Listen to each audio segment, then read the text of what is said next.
The silence of orbit is a peculiar thing. It's not the kind of silence you get planetside, where wind whispers against windows and something, somewhere, is always leaking. No, out here, it's deeper, more absolute. Like the universe took one look at your life choices and decided not to comment. Commander Jalen Vex floated in that silence, tethered to the rusted hull of what had once been a proud Terran battlecruiser and was now just space debris with delusions of grandeur. His suit's mag boots clanked softly as he shuffled along, waving a handheld scanner over the flaking metal like he was blessing it with an ancient artifact. The scanner beeped, then displayed a cheerful emoji with a thumbs up. He sighed. This was the highlight of his week. "Crispin," he said through his comm, "mark this one as scrap-worthy, possibly haunted." His ship's AI responded with the voice of an underpaid waiter. "Shall I add a footnote that you're procrastinating from making your appointment with the supply broker again?" "That's not procrastination. That's tactical emotional avoidance." "You're a master strategist, sir." "Thank you. I earned those stripes." And he had, kind of.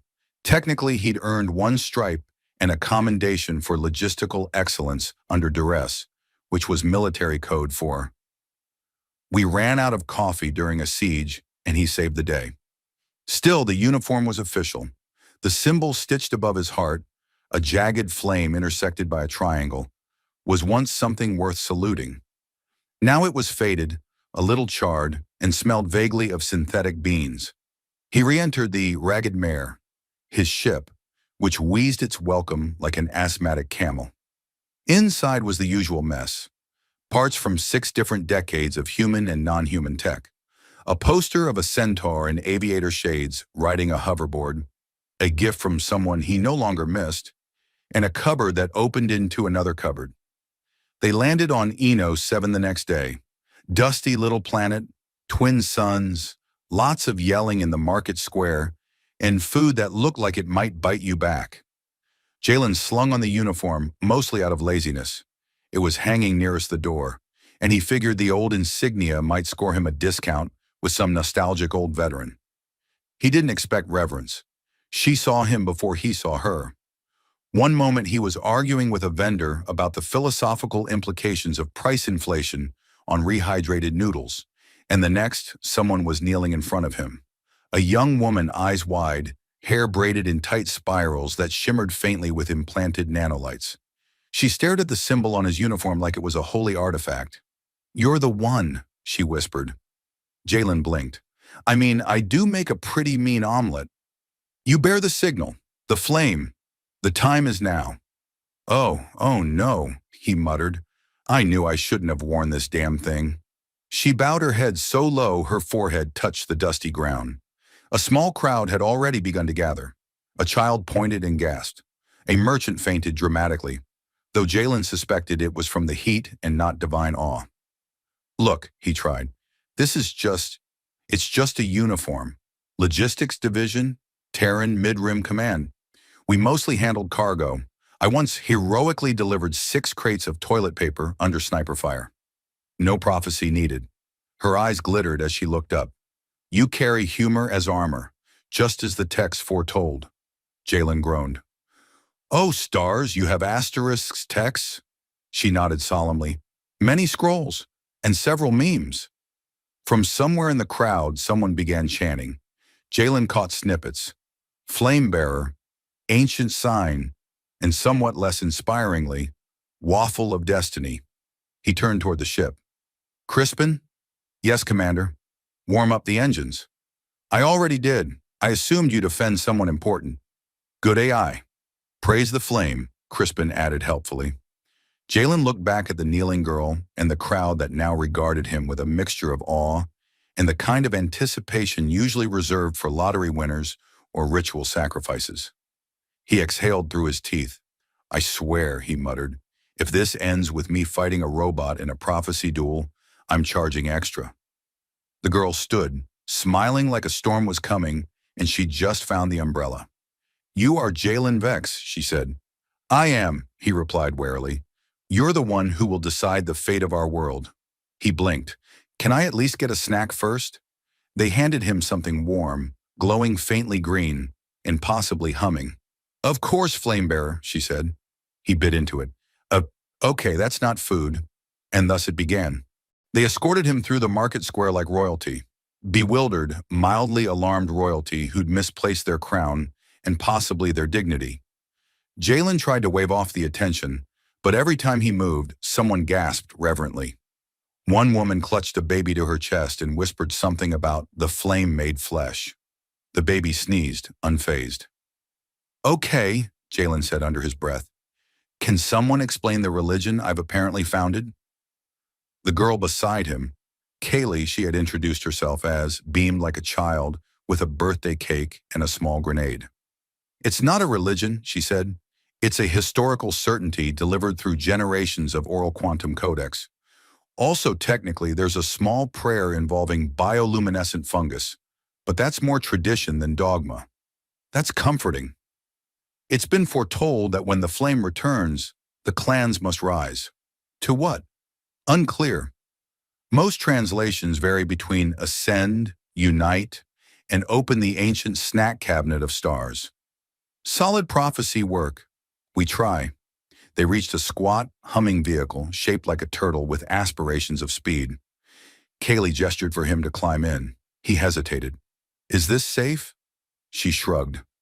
Well, it has been known to arrive. With an internal sigh, he climbed in. The interior was padded with something that might have once been leather or might currently be alive. The console blinked with unfamiliar glyphs that suspiciously resembled smiley faces mid-sneeze. Where are we going? He asked as the vehicle lurched forward with the grace of a startled goat. Below, Kaylee said. The archives. The Oracle must see you. I'd like to veto that. Can I veto things? No. Worth a try. They drove through crumbling stone gates, past holographic statues of heroes and insects, and finally to a steep shaft descending into the planet's crust. The turtle car inched onto a platform, which then dropped like a stone, ignoring gravity's polite suggestions and opting instead for aggressive flirtation. Jalen clutched the seat. Is this part of the test? Number, this is just how we commute. Your ancestors hated comfort, didn't they? They feared it would weaken the spine. Mission accomplished. The platform landed with a hiss. Before them stretched a corridor of glass and living moss, with circuits pulsing faintly beneath the greenery. Kaylee led him past walls inscribed with luminous code, hieroglyphs that shimmered as if aware of their own punctuation. You still haven't told me what this flame thing means, Jalen said. She glanced at his chest. It's the mark of the dawning. Your symbol was first recorded in the cycle of withering when the clans were fractured. The elders said it would return with the one who bridges sky and stone. I used to bridge cargo and coffee machines. Then you're even more versatile than we hoped. He ran a hand down his face. I don't suppose any of this prophecy stuff included a definitely not a logistical fluke clause? There was a footnote. It read, may arrive sarcastic and confused. Do not be alarmed. Brilliant. At the corridor's end, double doors split open with a puff of steam and what sounded suspiciously like a bass drop. Inside was a vast dome lined with crystalline panels and a single central construct, a metallic flower blooming upward, suspended midair. It pulsed with slow, deliberate light. The Oracle engine, Kaylee said reverently. It sneezed. Jalen blinked. Did it just... Yes, ignore that. It's warming up. He stepped forward. The Oracle flared. Symbols raced across its petals. A deep, mechanical voice intoned. Flame recognized. Command shard verified. Identity match, 92.7%. Subroutine, DAWNSEED echoes. Query, return path activated. Jalen stared. I didn't understand a single word, but I'm 90% sure I've accidentally committed to something. Kaylee looked ready to cry. The engine knows you, she whispered. You're real. That makes one of us. The Oracle emitted a soft ping, followed by, please confirm prophecy alignment. Press green to accept, red to delay, or purple for troubleshooting. Jalen sighed. Crispin? Yes, Commander. Can I install an update that turns off fate? Regrettably, no. Would you like me to download interpretive dance instructions instead? He considered it. Or keep it on standby. The room didn't so much glow as it hummed with personality. That was the first thing Jalen noticed, followed immediately by the second, which was that he was sitting on what felt suspiciously like a living chair. It pulsed slightly beneath him, as if trying to offer a massage and failing at both tempo and social etiquette. He shifted uncomfortably. Kaylee, meanwhile, knelt on a woven mat made of braided optic strands and fungal silk, her eyes closed, hands pressed together in what Jalen could only describe as prayer-adjacent. The oracle engine above them pulsed like a thoughtful jellyfish, emitting a series of beeps that might have been reverence or indigestion. With machines that ancient, it was hard to tell. So, Jalen said carefully, when do we get to the part where someone explains what's going on in standard human sentences? Kaylee opened her eyes and smiled serenely. You are within the procession chamber. The engine is aligning its synaptic timelines to your presence. Right, okay, that's comforting, and totally not an ominous string of words. The last known signal bearer initiated the sequence of reckoning here. Cool, reckoning. Love that for me. Were there snacks? She tilted her head. He perished in the fourth echo. There it is. A flicker of light moved through the petals of the oracle, forming a three-dimensional projection in the air above them. It displayed a battlefield, clearly not real-time, the edges too frayed, the motion too grainy. Soldiers in dark armor, some with glowing visors, others half-machine. Explosions stitched the ground like punctuation marks. In the middle, a symbol, Jalen's symbol, bright and burning across a cracked banner. Memory construct, the oracle intoned. Cycle 927.A, Project DAWNSEED deployment. Command hierarchy encoded, signal protocol active. Jalen leaned forward. That's my unit. That's mid-rim command logistics. Or it was. I thought they just handled transport. They did, the oracle replied. Transport of suppression seeds, anti-synthetic virus payloads. Flame designates classified chain of command initiation. You were a contingency, Kaylee gasped. A contingency? Like a savior? Jalen frowned. Like a human USB stick full of unpleasant surprises. Same thing depending on context, she offered helpfully. The image shifted again, to a map of deep space, with points blinking in slow pulses. Red dots, all moving in eerie synchronization, toward the Eno-system. Jalen said, pointing. Those are ships, a lot of ships, and they appear to be pointed this way. Confirmed, the oracle said. Echo Fleet Theta awakened by bearer's biosignature. Protocol DAWNSEED now active. Kaylee stood abruptly. They're coming. It's starting. Just like the scrolls predicted. Jalen stood too, but mostly to keep from falling over. Okay, that's cute. But maybe the scrolls could have added a footnote that, starting, involves angry ghost fleets and latent doomsday triggers. Also, why does everything involve me dying? Kaylee smiled brightly. You haven't died yet. Comforting.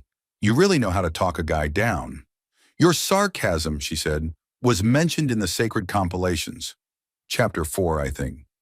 And lo, the bearer shall speak in loops and mock the tide. Was the tide offended? It responded poorly. The oracle pulsed again. A smaller projection appeared. Text only. Jalen squinted at it. There were multiple lines, many of them blinking. Most said incomplete, corrupted, or LOL good luck, which he hoped was a translation error. One line, however, was perfectly clear. Terminus gate unlocked, coordinates encrypted, awaiting authorized command. Kaylee was practically glowing. You must unlock the path. You are the key. Jalen rubbed his temples. Of course I am, because why wouldn't the most important lock in the galaxy depend on a guy who once spilled coffee into a cryo chamber and set off a base-wide thaw protocol? Was that you? She asked, delighted. That was a famous incident. It was also Tuesday. Then destiny has a sense of humor. The oracle dimmed slightly, its voice softer now. Bearer, do you consent to initiate directive concordance? Jalen looked at Kaylee, at the pulsing map, at the chair that was definitely still breathing. He sighed. If this chair tries to hug me again, I swear I'm calling tech support. He reached forward, touched the holographic symbol. The room didn't shake. It snorted. Somewhere in the machinery, a sound like a relieved hiccup echoed through the chamber. Then, silence. Well, Jalen said, that was anticlimactic. And then, from deep below them, the ground began to hum. The humming got louder. Not the comforting kind of hum, like a well-tuned engine or a content grandmother. No, this one sounded like the universe had swallowed a bass guitar and was now trying to digest it rhythmically. Jalen looked down at the floor, which was pulsing under his boots like it had developed a heartbeat, and wasn't thrilled about it.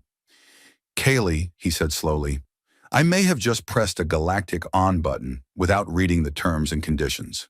She nodded, entirely too pleased. Yes, and now the foundations awaken. Foundations of what? She didn't answer.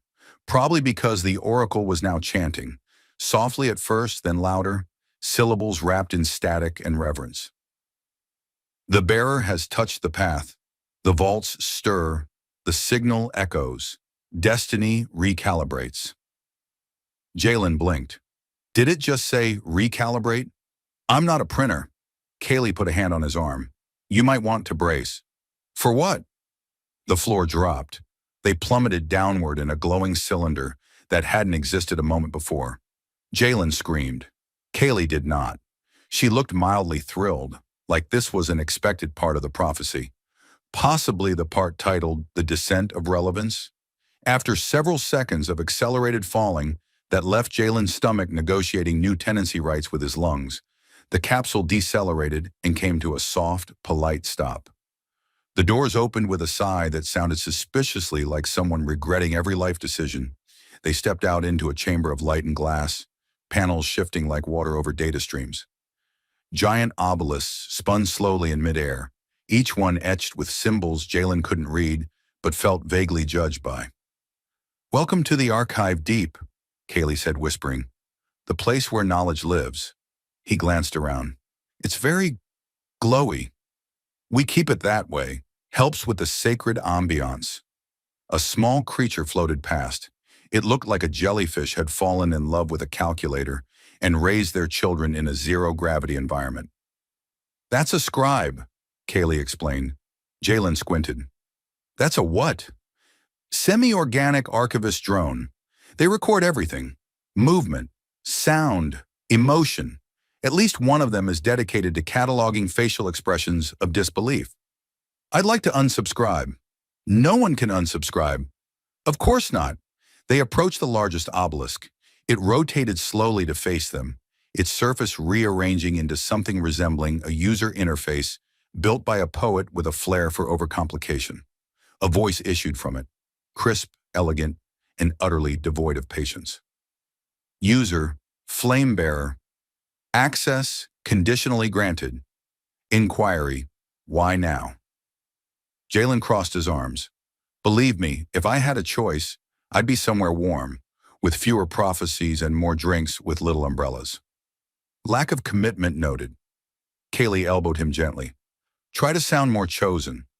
I'll practice. The archive displayed an image. A planet split in two.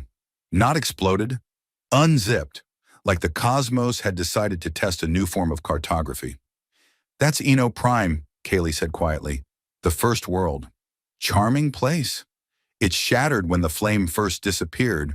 That's what the texts say. Jalen raised a brow. So you're saying if I lose this patch on my jacket, continents explode? Not just that, she said. Also political instability and a rise in bad poetry. So a Tuesday. Another scribe drifted close and projected a holographic document labeled Codex of Flame, Revision 31. Jalen stared at it. That's a lot of revisions. Kaylee leaned in. Prophecies are hard. People argue. There was a whole decade where half the sect thought the flame bearer would arrive wearing neon boots and wielding a spoon of judgment. I wish I were making that up. Jalen smiled despite himself. Neon boots, huh? I could work with that. The obelisk flashed. Interference detected. Foreign signals approaching outer orbital array. Estimate, 12 cycles. Kaylee's face hardened. The Echo Fleet. They're coming. Jalen sighed. Of course they are. Can't let a guy finish his coffee. You didn't bring coffee. I'm always metaphorically holding coffee, Kaylee. It's a lifestyle. A warning tone echoed through the chamber, followed by a chirping sound that Jalen's ears translated roughly to, "Your doom has been scheduled.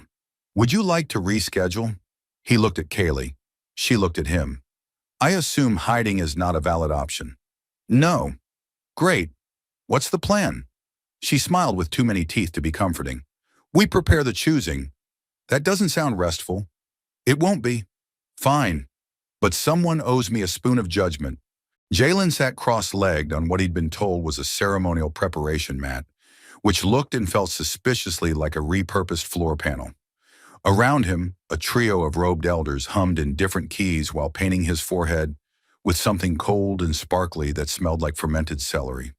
"Is this really necessary?" he asked, not for the first time. "It is tradition," one of them replied, not for the first time. "Right. And is it also tradition for the paint to drip directly into my left eye?" "That is the eye of destiny. It's also my reading eye." From across the room, Kaylee gave him a thumbs up. She was now dressed in a ceremonial sash that included a shoulder pauldron shaped like a smiling sun, which, according to her, denoted witness status. Jalen suspected it also doubled as a makeshift shield. "I still don't fully understand what the choosing is," he called to her. "You will be presented to the clans," she replied. "They will ask questions. They will judge your fitness to guide us through the time of change." "That sounds very interviewy." "It is, but with more feathers. Also possibly an obstacle course." "Wonderful." The elders finished their humming and stepped back. One of them handed Jalen a staff. It beeped. "Is this ceremonial?" he asked. "It's also a multi-tool. Tap it twice and it becomes a crowbar." "Useful. I'm guessing that comes up more than it should." The preparation chamber opened with a hiss, revealing a massive amphitheater carved from stone and powered circuitry where thousands had gathered. Some waved banners, some held glowing plants. One had what looked suspiciously like a foam finger. Jalen stepped forward and was immediately struck by how loudly silence could roar. A voice boomed through unseen speakers. "Behold the bearer of the flame!" "Hi," Jalen said. "I brought a stick." No one laughed. A tall figure emerged from the crowd, robes embroidered with constellations, hair like a thunderstorm. "The elder chosen," Kaylee had warned him, "a man with opinions, many of them deeply ceremonial." "The flame must speak," the elder intoned. "We ask, why now?" Jalen opened his mouth, then closed it, then opened it again. "So, funny story. I didn't mean to activate the oracle. I was just trying to not get vaporized. One thing led to another. Now there's a ghost fleet on the way, and apparently I'm a walking reset button." The crowd murmured. The elder frowned. "That is not an answer of purpose." "No, but it is an answer of honesty." Kaylee smiled faintly. Another clan leader stepped forward. "Do you possess knowledge of the old flame's path?" "I possess knowledge of protein bar storage optimization and how to fix a plasma vending unit with a toothbrush." A third elder leaned forward. "Can you guide us in war?" "Do you have snacks? I'm funnier with snacks." A long silence followed. Then, unexpectedly, the foam-fingered clan erupted into cheers. Someone threw a glowing fruit. Jalen ducked. "I think that was approval," Kaylee whispered, stepping to his side. "I think that fruit was alive." "Either way, you're still here." The elder chosen raised his hand. "We have seen the bearer. Now he must be tested." "Oh, great," Jalen muttered. "Here comes the obstacle course." The floor beneath him split apart, revealing a descending platform. Drums began to pound. The lights dimmed. Kaylee called after him. "Just remember, it's not about winning. It's about fulfilling your archetypal narrative arc." "That's not helpful." He descended into a chamber lit by flickering orbs. An announcer's voice echoed. "Trial 1. Navigate the maze of shifting data while solving the riddle of relevance and avoiding the sentient drones of disappointment." "I swear," Jalen muttered, "if one more ancient civilization builds a test chamber with sentient drones, I'm filing a cosmic complaint." A drone zipped by and buzzed. "Disappointed." "I'm not even in the maze yet." "Still disappointed." Jalen took a deep breath, adjusted his ceremonial multi-tool staff, and stepped into the maze. Fine, he muttered. Let's disappoint the galaxy together. The maze of shifting data did not disappoint. Unfortunately, it didn't seem interested in letting Jalen do the same. He stepped through the threshold and immediately heard the door behind him seal with the dramatic finality of a self-important elevator. The air was filled with a low electric hum, as if the walls were murmuring secrets to each other. Secrets about him, probably his eating habits. A glowing path flickered into existence beneath his boots, then blinked out again. Of course, he muttered, a disappearing floor, because nothing says spiritual leadership like breaking your ankle in a prophetic labyrinth. Above him, the omnipresent voice returned with excessive gusto. Welcome, bearer, to Trial 1, the maze of shifting data. Your task is simple. Navigate the maze, retrieve the core of relevance, and escape before the drones of disappointment rate your performance too low. Good luck. I feel none of that was actually simple. A wall moved, then another. Then the floor slid sideways, taking Jalen along with it like a reluctant piece of furniture. He stumbled forward, barely catching himself on a shimmering console shaped like a sideways violin. It beeped. A riddle appeared in midair, glowing purple and smug. What walks with no legs, runs without feet, and talks without sound? He stared at it, then at the walls, then at his staff. Great! A pop quiz during a spatial panic attack. He considered for a moment, then tapped the answer. Asterisk data stream asterisk. The console chirped. The path ahead blinked into view, right before vanishing again. A soft chime played. A drone descended from above. It was spherical, glowing, and had two little lights that somehow managed to look disapproving. Riddle efficiency, 63%. I didn't know there was efficiency scoring. Disappointed. I feel like you're hard to please. Correct. It zipped away. Jalen sighed and moved forward into a corridor that instantly rotated 90 degrees, causing gravity to lurch sideways and all the blood in his body to consider early retirement. He staggered upright, now walking along what had been the wall. Lights rearranged themselves overhead. Another drone buzzed by. Posture inelegant. I've seen your wiring. Don't lecture me. More corridors, more riddles. One asked him to sequence alien glyphs based on emotional resonance. He chose the one that looked like a sneezing goat. Another demanded he recite the oath of the third clan, which he guessed was not, please don't vaporize me. But according to the approving chime, it was close enough. By the time he reached the core of relevance, a floating cube spinning slowly around a miniature thunderstorm, he was sweating, mildly dizzy, and had been judged disappointed 7 times. One of them was for humming. He reached out. The cube stopped spinning. A soft voice said, bearer recognized. Synchronization accepted. Jalen waited for something to explode. Nothing did. Honestly, that's refreshing. The maze shifted again. This time, walls fell away. The floor lit up and formed a path back to the surface. He walked it warily. At the top, the amphitheater erupted in cheers.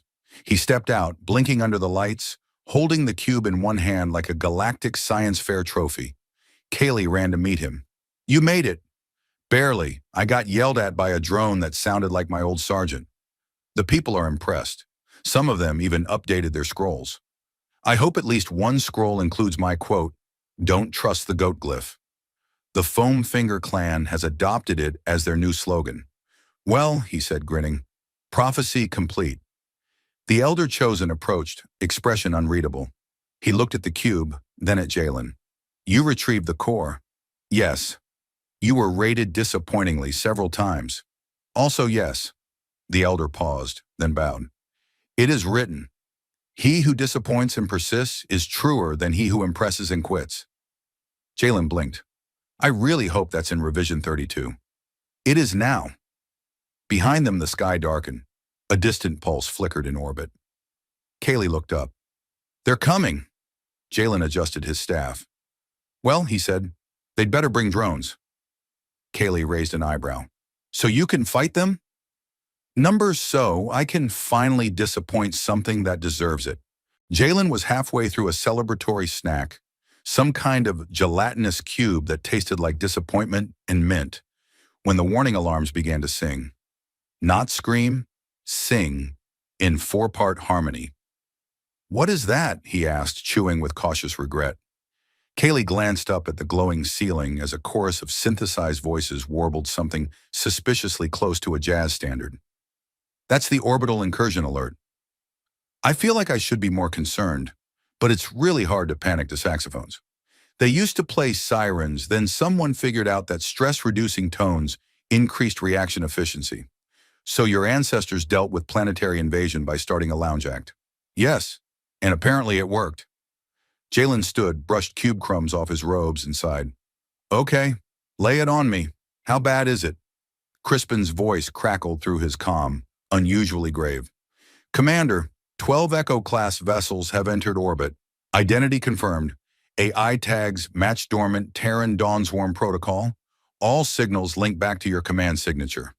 "Well, that's not terrifying at all," Jalen muttered. "I always dreamed of being popular, just not with heavily armed ghost fleets." Kaylee was already pulling up a tactical holo. Dozens of red dots swirled above NO7 like vultures made of steel in bad decisions. "They've triangulated around the poles," she said. "No direct strikes yet, but they're broadcasting something." Crispin cut in again. "Commander, I've decoded the message. It's a greeting. Kind of." "Kind of?" They said, "Unit Vex. Confirm operational continuity. Standing by for termination confirmation. We have prepared your end with honor." Jalen blinked. "Well, at least they're polite about it." Kaylee looked at him sideways. "They think you're a threat." "They're not entirely wrong. I did once detonate a vending machine during a training demo." "That doesn't feel relevant." "It was very dramatic." The council summoned them to the upper chamber, where holograms of all the clan leaders flickered into existence like disapproving relatives on a cosmic video call. The Elder Chosen wasted no time.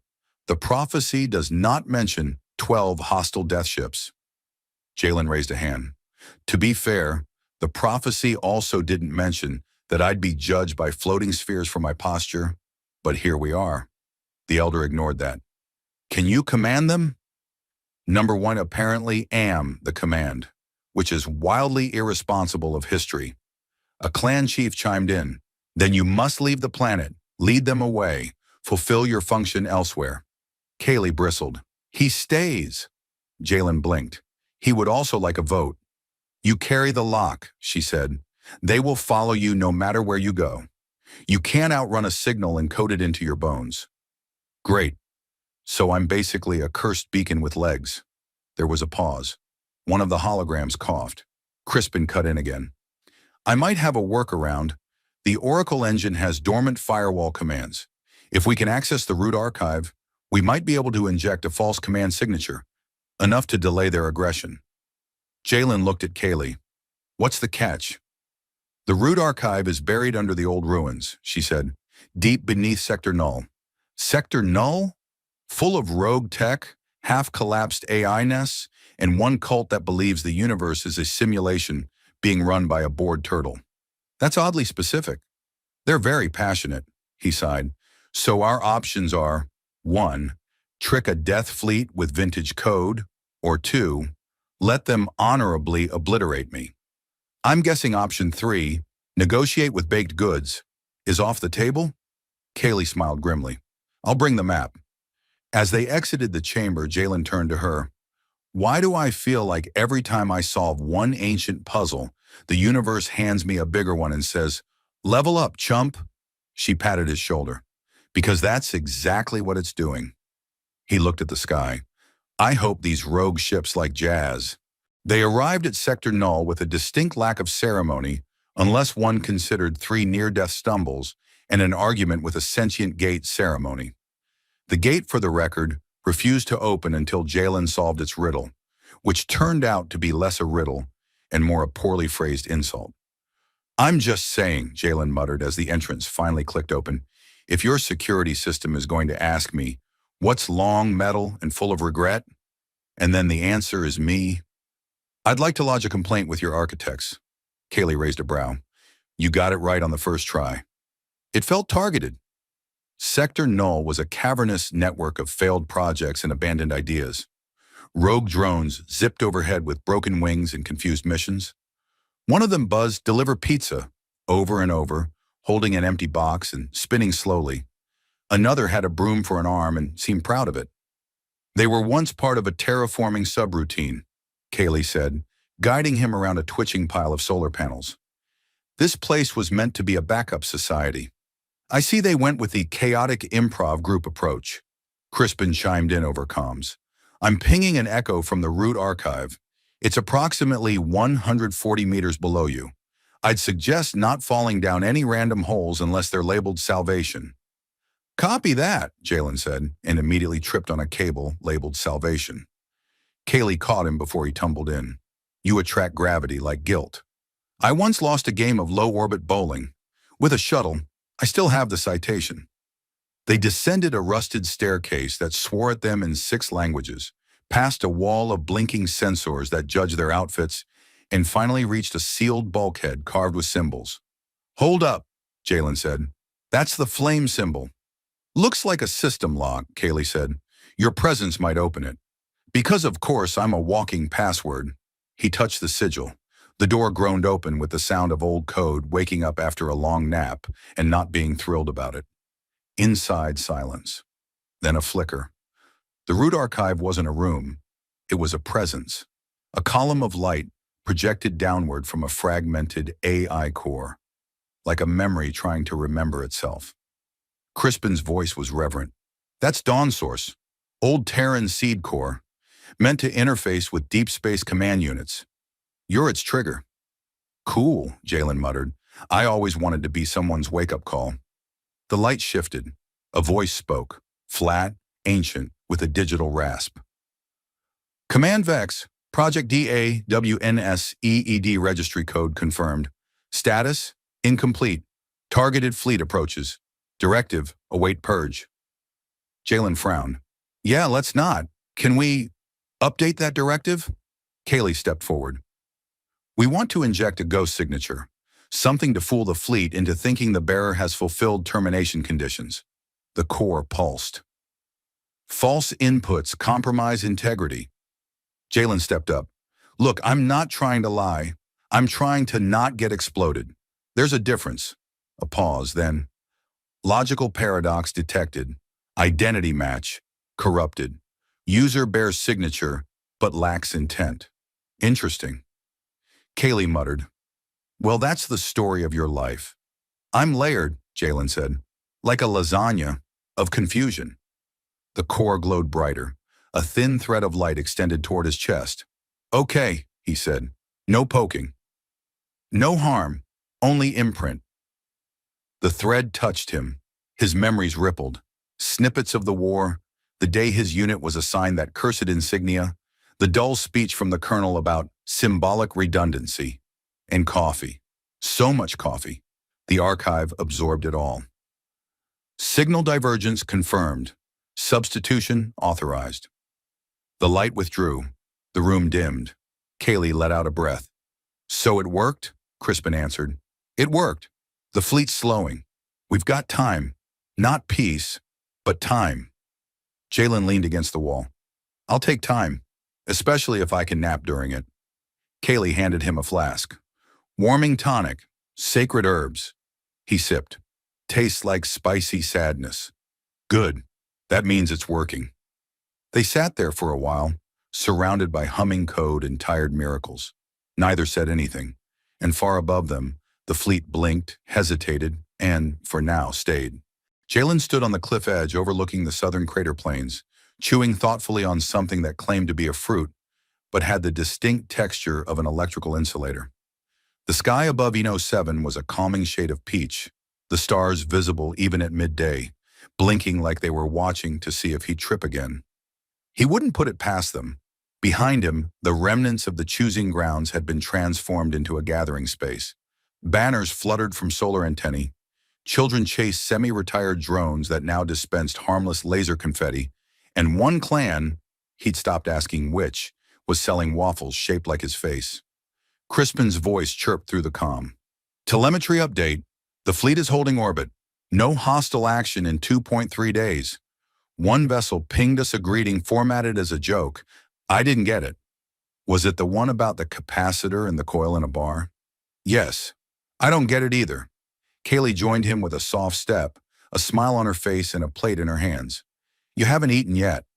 I've eaten a lot lately, emotionally. This one's celebratory. It's a fusion of three clan dishes: spiced root cake, fermentation mousse, and something that hissed at me. I can't tell if that's culinary bravery or a diplomatic incident waiting to happen. She sat beside him. You know they rewrote part of the prophecy again? Let me guess. And lo, the flame bearer shall bring confusion, sarcasm, and ambiguous dietary preferences. Close. They added a line about perseverance through disappointment. He smirked. I am a walking metaphor now. That's just terrific. The wind nudged at them gently, carrying sounds of life. Laughter, heated debate over symbolic seating arrangements, and someone attempting to ride a maintenance drone. Have you decided? Kaylee asked after a pause. He took his time before answering. I've spent most of my life moving, running really, from war, from expectations, from the fact that I peaked delivering coffee under artillery fire. He looked at her. But somehow being mistaken for a mythical space savior has made me slower. You mean wiser? No, I mean I stopped running because everyone kept kneeling and asking me questions I didn't understand. She laughed. And yet you answered them. He nodded slowly. I think I want to stay.